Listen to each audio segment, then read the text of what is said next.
U.S. Intel's 10% government stake, bold industrial policy, or risky market meddling. In a first-of-its-kind move for the modern chip era, the U.S. government is taking roughly a 10% equity stake in Intel, converting promised CHIPS Act support into shares. While the company discloses risks and says some funds arrived early, the anchor reported informatively. Reuters reports the agreement values the stake at about $8.9 billion for 9.9% of Intel, purchased at a discount to market price.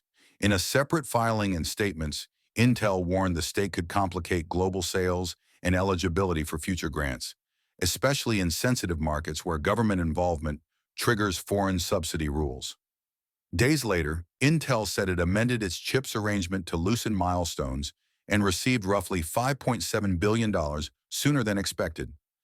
Cash flexibility for fabs in Ohio and Arizona, just as competition with TSMC, Samsung, and foundry-hungry AI players intensifies. The Associated Press captured partisan blowback.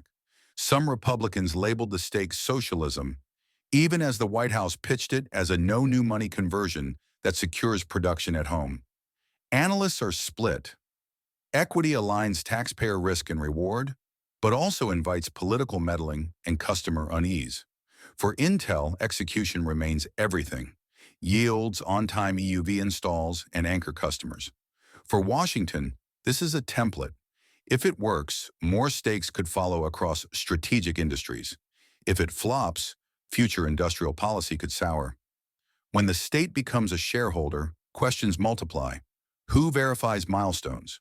What rights come with the stake? How and when does the government exit? Advocates argue equity beats one-time grants by sharing upside.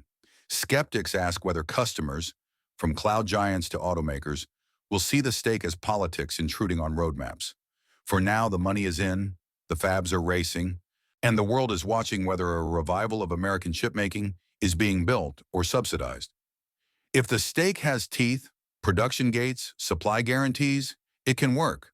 If it's optics without enforceable terms, it's risk on the taxpayer, the semiconductor policy analyst explained analytically. What to watch next? Final term sheet details, including rights, performance triggers, and exit timeline. Whether similar equity plays target other chip makers or defense suppliers, in customer signings that lock in volume on U.S. lines.